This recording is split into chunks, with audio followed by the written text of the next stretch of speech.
I don't really talk about the fact that I've been to prison that much anymore. It's been a little while since I've thought about my experiences, the desperation that led to the acts that happened. From my very first use, I identified that this was the solution to me getting outside of myself. Some of my earliest memories were like pretty scary ones, and that's where that need to soothe came from. I would use food to change the way that I felt as a kid, and then it progressed to cannabis, and then alcohol, and then government approved party pills, and that really opened up my eyes to methamphetamine. But the thing that really brought me to my knees was opiates. Yeah.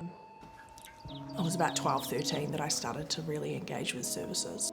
I was placed into a home for young people experiencing chronic mental health.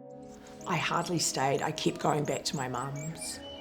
I was like a wild, unhinged 15-year-old who was smoking cannabis constantly, drinking alcohol constantly, blacking out, extremely violent.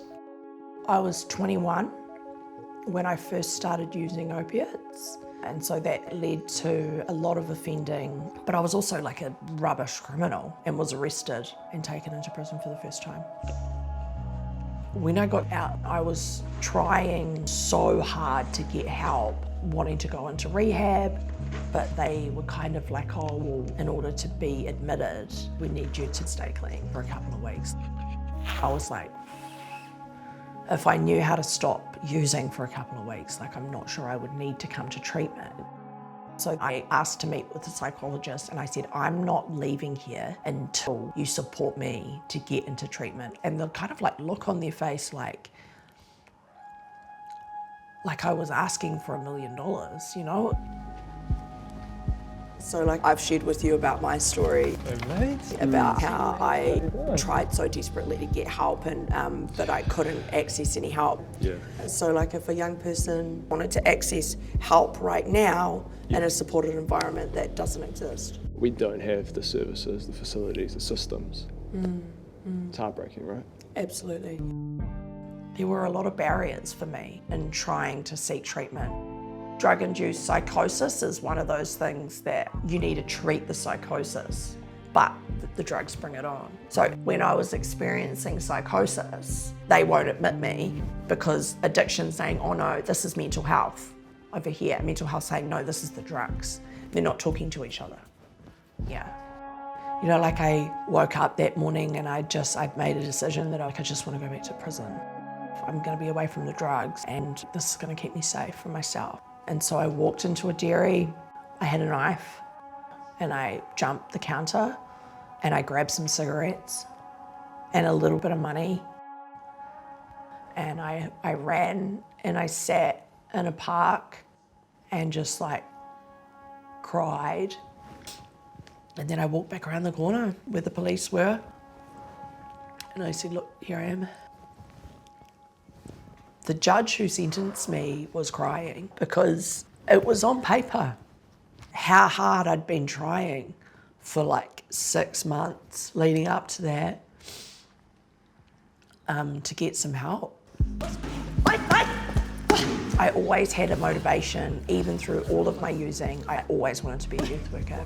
You know, the presence of one non-parental caring adult can change that person's life, you know, and I'd experienced that. So when I got clean, I started that journey of going to school to train in mental health and applied addictions counselling.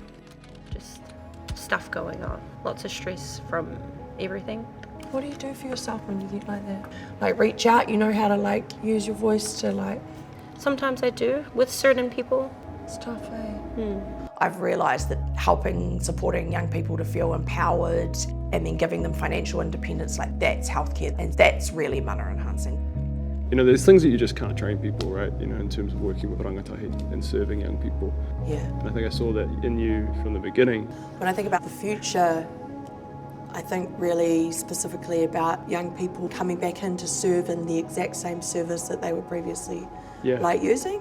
Yeah. And the hope is those young people use their voice to talk about exactly what is happening right now within the system and how we change that. Change is slow, Yeah. but the more we talk about it, the more we actually bring those voices of the lived experience to the top, then we start to create a movement that can create change.